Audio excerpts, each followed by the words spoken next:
soit f, une fonction qui va de 0,1 vers 0,1. La première question, montrer que c'est f continu, alors f, ou bien elle admet un point fixe.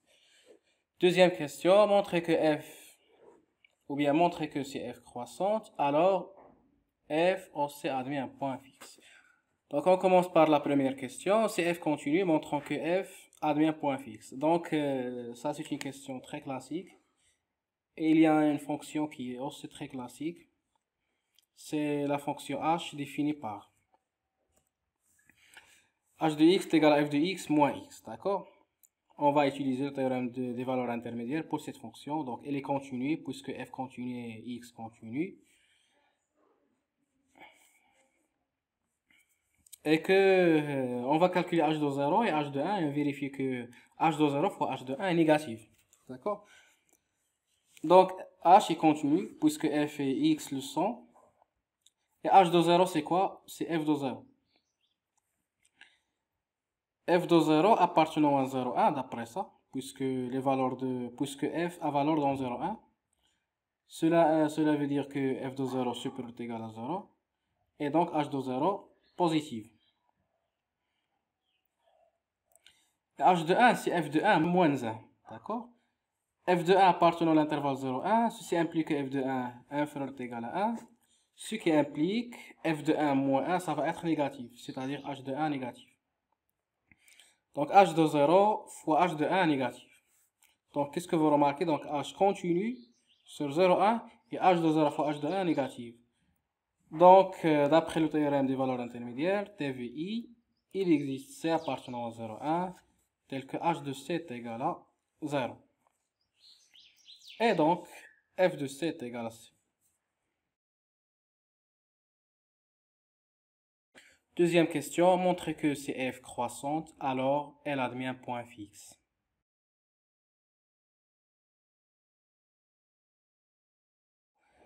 Donc si x appartient à l'intervalle 0,1 tel que f de x inférieur ou égal à x. Et je vais montrer la borne inférieure de a, c'est un point fixe de f. Tout d'abord, il faut justifier pourquoi la borne inférieure existe. Et par la suite, il faut montrer que f de la borne inférieure, qu'on va la noter c, est égal à c. Justifions tout d'abord l'existence de la borne inférieure. On a f de 1 inférieur ou égal à 1, parce que f a valeur dans 0,1. Alors, 1 appartenant à a. Et ceci prouve que a différent ensemble vide. Qu'est-ce qu'elle reste pour la borne inférieure? Reste à dire ou bien à justifier que a minoré. Et c'est le cas ici. A est minoré par 0. Parce qu'un élément de a nécessairement supérieur ou égal à 0. Alors la borne inférieure de a existe. Notons c est égal à l'inf de a. Donc montrons que f de c est égal à c. On va montrer ça par l'absurde. Donc supposons par l'absurde que f de c différent de c. Qu'est-ce que ça veut dire différent de c? Donc f de c strictement inférieur à c ou bien f de c supérieur strictement à f de c. Donc je vais faire une disjonction de cas et dans chaque cas on va trouver une contradiction. Premier cas, c'est f de c strictement inférieur à c. Donc soit x0 tel que f de c strictement inférieur à x0 inférieur strictement à c. Ceci est vrai parce que f de c strictement à c, alors on peut trouver des éléments à l'intérieur. Ce qui implique donc f croissante, donc je vais composer par f. Qu'est-ce qu'on va trouver? F de c inférieur ou égal à f de x0 inférieur ou égal à f de c. Donc qu'est-ce que vous remarquez ici? Donc f de x0 inférieur ou égal à f de c. C'est la deuxième inégalité, l'inégalité à droite. F de x0 inférieur ou égal à f de c. Et f de c d'après cette inégalité, f de c inférieur ou égal à x0, ou bien strictement, donc on peut conclure, bien ici strictement c'est pas égal. Alors, ceci implique quoi? Ceci implique f de x0 inférieur ou égal à x0. Donc ceci implique f de x0 inférieur strictement à x0. Alors on peut conclure que f de x0 inférieur ou égal à x0. Parce que l'inégalité stricte donne l'inégalité large. Mais l'inverse, non. Et donc, f de x0 inférieur ou égal à x0. Or, x0 appartenant à l'intervalle 0,1. Pourquoi? Pourquoi x0 appartenant à l'intervalle 0,1? Donc, x0 il est compris entre f de c et c. Donc, on va justifier ça ici. Donc, 0 inférieur ou égal à f de c. Parce que f a valeur dans l'intervalle 0,1. F de c strictement inférieur à x0 d'après ça. Et x0 strictement inférieur à c. C inférieur ou égal à 1. Pourquoi? Parce que 1 c'est un élément de A. Puisque 1 c'est un élément de A, alors 1 supérieur ou égal à l'inf. Ou bien vous pouvez le voir d'une autre façon, l'ensemble A inclus dans 0,1, alors sa borne inférieure est aussi appartenant à l'intervalle 0,1. Alors à partir de ça, x0 appartenant à l'intervalle 0,1 et f de x0 inférieur ou égal à x0. Donc x appartenant à A, bien x0, appartenant à l'ensemble A. Ça, c'est une absurdité. Pourquoi c'est absurde à votre avis?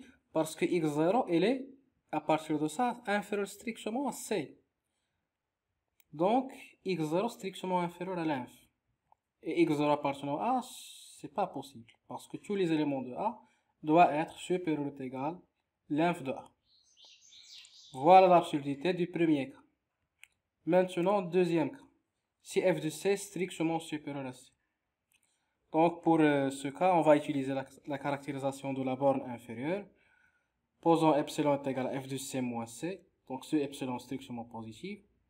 Alors, d'après la caractérisation de la borne inférieure, il existe A appartenant à A, tel que A compris entre c, c plus epsilon strictement. Remplaçons maintenant epsilon par... ça va être quoi epsilon? C'est f de c moins c. Donc on va trouver c inférieur ou égal à A, inférieur strictement c, plus f de c moins c, c'est f de c. Donc on va trouver exactement cette inégalité. Et donc je vais composer par f, puisque f c'est une fonction croissante. Donc f de c, ça va être inférieur ou égal à f de A, que ça va être inférieur ou égal à f de c. Qu'est-ce que vous remarquez? Donc A strictement inférieur à f de c. Voilà, après la première inégalité. Et f de c inférieur ou égal à f de A d'après ça. Donc A strictement inférieur à f de A. Donc puisque A strictement inférieur à f de A, vous remarquez ici dans la définition de l'ensemble A. C'est les x tels que f de x inférieur ou égal à x. Et puisque A strictement inférieur à f de A, alors ça, c'est la négation de ça.